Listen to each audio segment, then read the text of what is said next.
Hello बच्चों, कैसे हैं आप सभी का एक बार फिर से हमारे official YouTube channel time to learn concept में बहुत बहुत स्वागत है। दोस्तों, आज का वीडियो बहुत ही शानदार है। जैसा कि आपने थंबनेल में देखा भी है कि आज हम किस कॉन्सेप्ट की चर्चा करने वाले हैं। जी हाँ दोस्तों, बहुत ही मजेदार कॉन्सेप्ट है और यहाँ सिर्फ कॉन्सेप्ट की ही बात की जाएगी। मैं यहाँ कोई रूल रेगुलेशन आपको समझाने वाला बिल्कुल नहीं हूँ। आप देखेंगे एक एक कॉन्सेप्ट को बहुत ही बेहतरीन तरीके से हम इसी व्हाइट बोर्ड पर आपको समझा रहे होंगे। तो चलिए ठीक है प्यारे बच्चों, आज 5वां वीडियो है और जो बच्चे डायरेक्ट इस वीडियो में चले आए हैं वो पहले 1 से लेकर के 4 वीडियो लगातार देखें फिर इसमें आए, और जो बच्चे हमारे नए हैं वो जा करके चैनल को जरूर सब्सक्राइब करें और अपने दोस्तों के साथ शेयर भी करें। तो चलिए शुरू करते हैं। जी हाँ प्यारे बच्चों, चलिए हम देखते हैं जिस कॉन्सेप्ट की बात कर रहे हैं वो ध्यान से देखिए। हमारा जो कॉन्सेप्ट है प्यारे बच्चों वो है डाई ट्रांजिटिव वर्ब, ठीक है ना, डाई ट्रांजिटिव वर्ब, ठीक है। ट्रांजिटिव वर्ब किसे कहते हैं? ट्रांजिटिव वर्ब प्यारे बच्चों उसे कहते हैं जिसके पास अपना स्वयं का कोई एक ऑब्जेक्ट जरूर से जरूर हो, यानी कोई ऐसी क्रिया जिसके पास अपना ऑब्जेक्ट होता है उसे ट्रांजिटिव वर्ब कहते हैं। डाई का मतलब होता है दो। इसका मतलब क्या हुआ? इसका मतलब ऐसा नहीं है बच्चा कि दो ट्रांजिटिव वर्ब हो तो उसे डाई ट्रांजिटिव वर्ब कहेंगे, नहीं। ट्रांजिटिव वर्ब का मतलब हो तो ऑब्जेक्ट होना चाहिए, और डाई ट्रांजिटिव वर्ब का मतलब उसके पास जो ऑब्जेक्ट हो ना वो कितने हों? 2 ऑब्जेक्ट हो। Very good. यानी कि अगर किसी क्रिया के पास एक ही वाक्य में 2 ऑब्जेक्ट्स मिल जाएं तो हम कहेंगे उस क्रिया को डाई ट्रांजिटिव वर्ब, और अगर एक ऑब्जेक्ट मिले तब क्या करेंगे? तब उसे कहेंगे प्यारे बच्चों मोनो ट्रांजिटिव वर्ब। आइए समझते हैं आज इसका पैसिव वॉइस कैसे बनाते हैं। तो प्यारे बच्चों, जैसे मैंने एक वाक्य लिखा, मैंने कहा आई टीच यू इंग्लिश, ठीक है ना। ये इस तरीके का मैंने वाक्य यहां लिख दिया है, आई टीच यू इंग्लिश। यहां देखिए सबसे पहला काम आपका होता है वर्ब पहचानने का। आप देख रहे हैं कि यहाँ टीच क्या है? वर्ब है, ठीक है ना। और ये क्रिया की कौन सी अवस्था है? तो आप कहेंगे सर पहली अवस्था। और आपको मैंने शुरू से ही बता रखा है कि first form of verb always show the present time, ठीक है ना। ये कॉन्टिन्यूअस हो नहीं सकता, परफेक्ट हो नहीं सकता, दोनों का मेल नहीं होगा, बचा क्या? इंडेफिनिट। Very good. तो ये प्रेजेंट इंडेफिनिट टेंस का वाक्य हो गया। अब देखो ध्यान से, इसमें कितने ऑब्जेक्ट हैं पहले ये पहचानो। आई टीच whom, मैं किसे पढ़ाता हूं? तो आप कहेंगे सर यू। हमारा फर्स्ट ऑब्जेक्ट मिल गया यहां पर, पहला ऑब्जेक्ट, ठीक। मैं क्या पढ़ाता हूं? आप कहेंगे सर इंग्लिश, यानी हमारा ये सेकंड ऑब्जेक्ट मिल गया। यहां पर देख रहे हैं आप 2 ऑब्जेक्ट आ गया। अब इसका पैसिव वॉइस कैसे बनाए? तो प्यारे बच्चों, अगर 2 ऑब्जेक्ट है तो हमारा 2 पैसिव वॉइस बनेगा, अगर एक ऑब्जेक्ट होगा तो एक पैसिव वॉइस बनेगा। इसका मतलब इसको 2 तरीके से हम बना सकते हैं पैसिव वॉइस में। आइए कैसे? अगर हम पहले ऑब्जेक्ट को क्या करें, सब्जेक्ट मान ले तो क्या करेंगे? आप कहेंगे सर सबसे पहले यू लगा दीजिए। वेरी गुड, हमने यू लिख दिया, कोई दिक्कत नहीं, यू मैंने लिख दिया। अब देखिए प्रेजेंट इंडेफिनिट टेंस है कि नहीं, है ना? है। तो आप कहेंगे सर यहाँ पर एक नया वर्ब बी वर्ब आएगा। ऑलरेडी मैंने आपको बार बार समझा रखा है प्यारे बच्चों, जो बच्चे डायरेक्ट इस क्लास में आए उसको समझ नहीं आएगा, तो हम कहेंगे कि पहले वो शुरू का वीडियो देखे ताकि वो समझ पाए बी वर्ब होता क्या है। तो यानी बी वर्ब लगाएंगे यू के अनुसार, तो यहाँ आर आ जाएगा।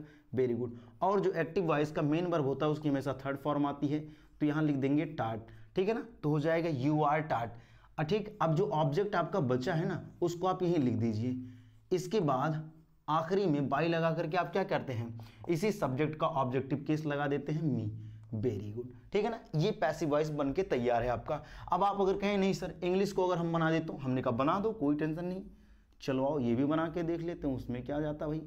बना दिया मैंने। अब ये एक वचन है, अगर ये एक वचन है तो उसके अनुसार तो बी वर्ब का जो फर्स्ट फॉर्म आएगा वो इज आ जाएगा, और जो हमारा यहाँ मेन वर्ब है वो हो जाएगा टॉट, ठीक है ना, उसकी थर्ड फॉर्म आ जाएगी। अब किसे पढ़ाया गया? यू। तो देखिए जब ये डायरेक्ट अपना ऑब्जेक्ट लेती है तो वहां पर किसी भी प्रकार की प्रीपोजिशन की कोई आवश्यकता नहीं, फिर आप लास्ट में बाय लगा करके क्या कर देते हैं, मी लिख देते हैं, ठीक है ना। तो आप 2 तरीकों से इसका पैसिव वॉइस बना सकते हैं, ठीक है ना। तो आइए जल्दी से हम और क्वेश्चन पर प्रैक्टिस कर लेते हैं। आइए प्यारे बच्चों इस पर भी हम कर लेते हैं प्रैक्टिस। तो देखिए यहाँ पर जो गेव है ये हमारा है वर्ब, ठीक है ना। इस वर्ब का ऑब्जेक्ट कौन है? अ गिफ्ट, ठीक है ना। इसके बाद आप क्या देख रहे हैं, एक ऑब्जेक्ट हमारा और भी है वो रोहन, ठीक है ना। I gave what? A gift I gave home to Rohan. तो इसका मतलब यहाँ पर हमारा 2 ऑब्जेक्ट आ गया। अगर 2 ऑब्जेक्ट आ गया तो हमने आपको क्या बताया था, हमने कहा था इसका 2 पैसिव वॉइस संभव होगा, जितने ऑब्जेक्ट उतना पैसिव वॉइस। तो किसी एक को भी आप क्या कर लेते हैं, सबसे पहले एक नया सब्जेक्ट बना लेते हैं। तो आ गिफ्ट सबसे पहले लिख दिया गया। ठीक, वाक्य पहचानिए तो आप कहेंगे सेकंड फॉर्म ऑफ वर्ब है, second form of verb always show the past time, it means it is a past indefinite tense. ठीक है ना, ये पास्ट इंडेफिनिट टेंस का वाक्य है। और सेकंड फॉर्म ऑफ वर्ब लगाते हैं जो कि आपका बी वर्ब होता है, और बी वर्ब का second form of verb was या वर्ब में से कोई एक होता है। तो आ गिफ्ट एक वचन है तो यहाँ क्या लग जाएगा, वाज लग जाएगा, और इस मेन वर्ब का जो थर्ड फॉर्म है वो गिवन होगा, वो लिख देंगे। ठीक है ना, फिर ये जो बचा है यहाँ देखो, यहाँ टू को रिमूव कर दिया जाता है। अच्छा, कहीं कहीं किसी वाक्य में आप यहाँ टू लिखा भी पाते हैं, ठीक है ना, तो आप लिख भी सकते हैं और नहीं भी लिख सकते। कहीं कहीं आप पाएंगे कि यहाँ पर किताबों में कहीं दे रखा है कि यहाँ पर टू लगा दिया उसने, ठीक है ना, अगर आप टू नहीं भी लगाते फिर भी सही है, और लगा देंगे तब भी सही है। तो आ गिफ्ट वाज गिवन रोहन, इसके बाद क्या लगा देंगे आप, बाई मी। ठीक है ना, ये पहला तरीका हो गया आपका। दूसरे तरीके से क्या, रोहन को आप सबसे पहले लिख दीजिए, कोई दिक्कत नहीं। फिर आप क्या करेंगे, वाज लगा देंगे, क्योंकि एक वचन है, जब कर्ता सिंगुलर रहेगा तो वर्ब भी सिंगुलर आएगा। ठीक है, और जो हमारा मेन वर्ब होता है उसकी हमेशा थर्ड फॉर्म आ जाती है, इसलिए हमने यहाँ पे लिख दिया। और आ गिफ्ट है तो आ गिफ्ट आप ऐसे सीधा लिख दो। फिर बाई लगा करके क्या कर देंगे, आई का ऑब्जेक्टिव केस क्या होता है, जोर से बोलिए, अरे मिल के बोलो, सभी लोग बोलो, बोला करो, बीच में ऐसे नहीं बैठना है, सबको बोलते रहना है। यहाँ हैड जो है ये सेकंड फॉर्म ऑफ वर्ब हो जाएगा प्यारे बच्चों, ये थर्ड फॉर्म ऑफ वर्ब, यानी ये पास्ट और ये परफेक्ट। तो पास्ट परफेक्ट टेंस का वाक्य आपके सामने है। इसका पैसिव वॉइस बनाइए तो आप देखेंगे इसका ऑब्जेक्ट हिम है और एक ऑब्जेक्ट और है, एन इंटरेस्टिंग स्टोरी। यहाँ दो दो ऑब्जेक्ट हैं, ठीक है ना, किसे बताया, उसे बताया। क्या बताया, एक रोचक कहानी। तो किसी को भी आप सबसे पहले क्या करते हैं, एक नया ऑब्जेक्ट बना लेते हैं। यहाँ हिम का और सब्जेक्टिव केस क्या हो जाएगा, ही। ठीक है ना, किसी ऑब्जेक्ट को नया सब्जेक्ट बना लिया आपने, ही हो गया। ये हैड पास्ट हम यहीं से ले लेते हैं। ठीक, अब हमें परफेक्ट बनाने के लिए बी वर्ब की आवश्यकता होगी, उसकी थर्ड फॉर्म चाहिए तो बीन हो जाएगा। तो ये पास्ट हो गया, ये परफेक्ट हो गया, पास्ट परफेक्ट का बन रहा है, कोई दिक्कत की बात नहीं। और जो मेन वर्ब है उसका थर्ड फॉर्म टोल्ड लगा ही देंगे, कोई समस्या नहीं। फिर एन इंटरेस्टिंग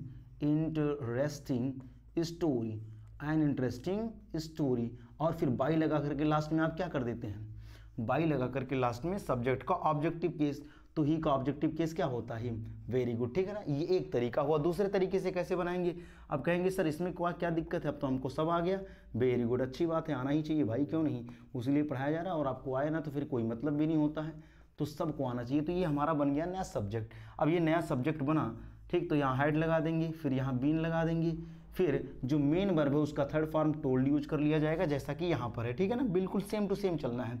फिर यहाँ पर हिम है तो हिम लगा देना है, और बाई लगा करके लास्ट में क्या कर देंगे आप, हिम ही कर देंगे। ठीक है ना, ठीक, यहाँ आपको कंफ्यूज नहीं होना कि सर यहाँ पे दो दो ऑब्जेक्ट हमारे दो दो जो केस आया वो बिल्कुल सेम आ गया, कोई टेंशन की बात नहीं, हो भी सकता भाई, क्यों नहीं हो सकता है। इसका ऑब्जेक्टिव केस हिम होता है और ऑलरेडी वाक्य में हिम दे रखा है, तो हो सकता है दोनों ही पुरुष हों, कोई दिक्कत की बात नहीं है। ठीक है ना, ऐसा नहीं, आपको कंफ्यूज नहीं होना कि सर यहाँ हिम और हिम आ गया, कहीं गलत तो नहीं हो गया, बिल्कुल करेक्ट है। आपका क्वेश्चन जिस हिसाब से दिया गया आपको आंसर भी वैसे ही करना है। तो प्यारे बच्चों, ये रहा डाई ट्रांसिटिव वर्ब का पूरा कॉन्सेप्ट, आशा है आपको समझ आया होगा। चलिए आगे बढ़ते हैं अगले कॉन्सेप्ट पर लेते हैं। हमारा अगला कॉन्सेप्ट क्या था प्यारे बच्चों, जो लेकर के अक्सर बच्चों को बड़ी समस्या हो जाती है, वो है हमारा हु कॉन्सेप्ट। ठीक है ना, ये कॉन्सेप्ट जो है इस टाइप का जब भी कोई सवाल आता है बच्चा हमारा घबरा जाता है, वो कहता है कैसे बनाएंगे सर। देखिए बहुत ही आसान टेक्निक में बताऊंगा, एक नहीं दो दो तरीका बताऊंगा, दोनों ही आसान होगा, मजा आ जाएगा जान करके। जैसे पहले आप समझिए, जैसे मैंने कहा प्यारे बच्चे कि यू बाट आ बुक, मैंने कहा यू बाट आ बुक, तुमने एक किताब खरीदी, ये है वर्ब, इसका ऑब्जेक्ट होगा आ बुक और इसका होगा सब्जेक्टिव। आपसे कहूँ इसका पैसिव वॉइस बनाइए, आप कहेंगे सर बाएं हाथ का खेल है, चुटकियों का खेल है, बिल्कुल बहुत आसान है। आप कहेंगे सर आ बुक को पहले ले आओ, वेरी गुड, आप पास्ट इंडेफिनिट टेंस लिखे हैं सर, एक काम करिए वाज या वर्ब में से कोई एक लगाइए, वाज लगा दीजिए, और जो मेन वर्ब है यानी कि एक्टिव वॉइस का जो मेन वर्ब है उसका थर्ड फॉर्म यूज कर लीजिए, लास्ट में बाई लगा करके आप क्या करिए, यू का ऑब्जेक्टिव केस यू होता वो लिख दीजिए, बन गया पैसिव वॉइस, वेरी गुड। बस इसी चीज को अपनी खोपड़ी में सेट करना है। अभी देखना, इसी के कॉन्सेप्ट पर मैं पूरी के पूरे हु टाइप का सारा वाक्य समझा दूंगा। जैसे मैंने लिखा प्यारे बच्चों, इसी को मैंने कहा हु बाटा बुक, चलो यू को हटा करके मैंने क्या कहा, हमने कहा हु बाटा बुक। ठीक है ना, किसने किताब खरीदी भाई, ठीक है ना, कौन किताब खरीदा, हु बाटा बुक, कौन किताब खरीदा, ये वर्ब हो जाएगा, ये इसका ऑब्जेक्ट हो जाएगा, और हु क्या हो जाएगा, सब्जेक्ट। वेरी गुड, एकदम इसी रूप में आप लिखिए, इसी रूप में लिखने की कोशिश करिए। तो आप कहेंगे सर आ बुक पहले लिख दीजिए आप, वेरी गुड, आ बुक मैंने लिख दिया, फिर वाज लिख देंगे, बहुत बढ़िया, फिर क्या लिख देंगे, बाट, वेरी गुड, बाट लिख दिया आपने, फिर आप लास्ट में क्या करेंगे, बाई लगा करके हु का ऑब्जेक्टिव केस। हु का ऑब्जेक्टिव केस क्या होता है प्यारे बच्चों, तो वो होता है हुम। वेरी गुड, देखो बन गया कि नहीं बन गया, पैसिव वॉइस बन गया ना। लेकिन अब एक चीज ध्यान रखिएगा, मैंने आपको शुरू में ही बताया था कि जिस प्रकार का वाक्य एक्टिव वॉइस का हो उसी प्रकार का वाक्य पैसिव वॉइस का भी होना चाहिए। ये है WS टाइप क्वेश्चन का, ये तो अफर्मेटिव जैसा फॉर्मेट अपना लिया है कि ना, इसको भी WS टाइप क्वेश्चन जैसा बनाइए। क्यों बनाएंगे, क्योंकि इसके पास ओरिजिनल एक अच्छा सा सब्जेक्ट आ गया है, इसी वजह से। तो हम क्या करेंगे, हम एक काम करते हैं, पहले इसे पूरा उठा के लेके आते हैं। अकेले हुम नहीं आता है, इस बात को खोपड़ी में सेट करिए। बाई प्रीपोजिशन होता है, इसे अपने ऑब्जेक्ट की आवश्यकता होती है, इसलिए बाई के साथ हुम भी आ गया। वेरी गुड, इसके बाद क्या चाहिए भैया, इसके साथ इसका वर्ब, फिर अपना सब्जेक्ट चाहिए, आप बुक लिख देंगे और फिर आप क्या करेंगे, बाट लिख देंगे। वेरी गुड, लास्ट में क्या लगा देना हम लोगों को, क्वेश्चन मार्क। तो बताइए यहां तक बात समझ आ गई है ना। चलिए अब देखो एक तरीका और मैं बता रहा हूं। आपने कहा सर बाई होम क्यों लेके आए, होम को लेके चलाते हैं। होम अकेले नहीं आएगा, लेकिन ये अपना सब्जेक्टिव केस लेके चलाएगा, यानी कि ये हु अकेले आ जाएगा। अकेले आ गया, वाज लगाइए, same to same ditto photocopy करते हुए चलिए। अभी देखना लास्ट में क्या करना है हमको, ठीक है ना। आप क्या लगा देंगे, बाट। देखो बाई तो बच ही गया था, जिसके द्वारा काम किया गया वो तो बच ही गया था ना, उसको लास्ट में हम क्या कर देंगे, यहां पर ला करके प्लेस कर देंगे। Very good. तो देखिए आपके पास दो तरीका है हु टाइप के वाक्य को पैसिव वॉइस बनाने का, और दोनों ही तरीका सही है, कोई भी तरीका गलत नहीं है प्यारे बच्चों। तो आशा है कि आपको ये बात समझ आएगा। फिर से देख लीजिए किस तरह से हम बनाते हुए जा रहे हैं, एकदम आप अच्छे से एक एक चीजों को बेहतरीन तरीके से समझ लीजिए। चलिए आइए इस पर कुछ क्वेश्चंस की हम प्रैक्टिस कर लेते हैं। प्यारे बच्चों ये रहे क्वेश्चन, और आइए देखिए इस क्वेश्चंस को हम कैसे हैंडल करेंगे। देखिए हु टाइप का वाक्य आ गया, कोई दिक्कत की बात नहीं, आपको जैसा मैंने बताया वैसा खोपड़ी में सेट कर लीजिए। ये पास्ट है, ये परफेक्ट है, पास्ट परफेक्ट टेंस का वाक्य है, ऑब्जेक्ट हमारा ये हो गया, सब्जेक्ट का काम हु कर रहा है। तो देखिए हमारे पास दो तरीका, हम दोनों तरीकों से बनाएंगे। एक तो तरीका क्या है, हम सबसे पहले ही क्या लगाते हैं प्यारे बच्चों, हुम लगा देते हैं। वेरी गुड, यही क्वेश्चन वर्ड कंसीडर कर लिया जाता है। अगर ये क्वेश्चन वर्ड हुआ तो आप मुझे बताइए WS टाइप का फॉर्मेट क्या होता है, question word, helping verb, subject, main verb, object, इसके बाद जो लिखना लिखिए, लास्ट में क्वेश्चन मार्क लगा दीजिए, बात खत्म, यही तक होता है। तो हम क्या करेंगे बच्चों, देखो पास्ट हम यहीं से ले लेते हैं, ठीक है ना, पास्ट हमने यहीं से ले लिया। इसका जो सब्जेक्ट बनेगा हमारा दीज फ्लावर्स बनेगा, उसको लिख देंगे, ठीक है ना। और जो बचा हुआ भाग है, ठीक, वो एक नए वर्ब से आकर के भर दिया जाता है, बी का थर्ड फॉर्म। क्यों, क्योंकि पास्ट परफेक्ट है तो ये पास्ट बता दिया, ये परफेक्ट बता देगा, तो पास्ट परफेक्ट टेंस का पैसिव वॉइस बन गया है, ठीक है ना। और फिर यहाँ पर हम क्या करते हैं, एक्टिव वॉइस का जो मेन वर्ब होता है उसका third form of verb use कर लेते हैं, लास्ट में क्वेश्चन मार्क। तो आपका बन के तैयार है। एक तरीका और है प्यारे बच्चों, अगर आप सबसे पहले हु लगा दें फिर भी आपका करेक्ट होगा, हु लगा देंगे, फिर क्या लिख देंगे, हैड। बिल्कुल पूरा ऐसे लिखते जाइए, कोई दिक्कत नहीं है, ठीक है ना, पूरा एकदम आप ऐसे उतार दीजिए, ठीक है, उतार दिए। और लास्ट में ले जाकर के आपको क्या लगा देना है, केवल और केवल बाई। वेरी गुड, ठीक है ना, आशा है समझ पा रहे हो आप। आगे आओ। देखो फालतू बैठना नहीं है, यहाँ जितने बच्चे हमारे वो बिल्कुल कॉपी पेन लेके तैयार रहेंगे और बतियाएंगे नहीं भाई, उनको क्या करना है, लिखना है, इन सब चीजों को बोलना है मुंह से, ठीक है। ये हो गया प्रेजेंट, ये हो गया परफेक्ट, तो प्रेजेंट परफेक्ट टेंस का वाक्य है, नेगेटिव सेंटेंस का वाक्य है WS टाइप के। वेरी गुड, आओ ऑब्जेक्ट ये हो जाएगा, सब्जेक्ट आपका हु है। तो सबसे पहले आप क्या करते हैं, सबसे पहले ही प्यारे बच्चों आप लगा देते हैं होम। बहुत अच्छे, वेरी गुड। अब देखो दिस चेयर एक वचन है तो इसके अनुसार हम हैज या हैव में से क्या लगा देंगे, हैज लगा देंगे। By whom has this chair, by whom has this chair. Very good, फिर नॉट लगाएंगे, फिर परफेक्ट दिखाने के लिए एक नया वर्ब बी आएगा। देख रहे हो बार बार बी बरबारा, मैंने कहा था ये शक्तिमान है। आप किसी भी मुसीबत में फंस जाइए, पैसिव वॉइस बनाते वक्त बी को बुला लीजिए, आपकी सारी समस्याओं का समाधान कर देगा। बस आपको ध्यान रखना है बीन को मत भूलना भाई, बीन बजाते रहिए, बराबर बजाते रहिए, ठीक है, कोई समस्या नहीं। सारी चीजें मैंने लिख दी, कोई तकलीफ नहीं भाई, क्वेश्चन मार्क लगा दो लास्ट। चलो आओ आखिरी में देखते हैं हम क्या करते हैं प्यारे बच्चों, हु लगा देते हैं।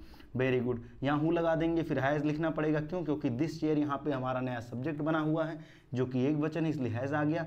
फिर निगेटिव है तो नॉट यहीं लगाना पड़ेगा, बीन बजाते ही रहिए प्यारे बच्चों, और लगाएंगे ब्रोकन, आखिरी में आ जाएगा बाई, और लास्ट में लगा देंगे क्वेश्चन मार्क। तो ये रहा प्यारे बच्चों हु कॉन्सेप्ट। देखो कितना मजेदार है, कितना आसान है, आप फालतू डर रहे थे, ठीक है ना, कितना बढ़िया क्वेश्चन था, ठीक है। चलिए आशा है प्यारे बच्चों आपको ये बढ़िया बेहतरीन तरीके से समझ आया होगा। तो चलिए आज का सेशन हम यहीं पर अंत करते हैं, और जो बच्चे पहली बार इस चैनल पर आए हैं उस चैनल को सब्सक्राइब करके अवश्य जाएं, अपने दोस्तों के साथ शेयर भी करें। तो आज के लिए इतना ही, मिलते हैं नेक्स्ट वीडियो में, तब तक के लिए जय हिंद।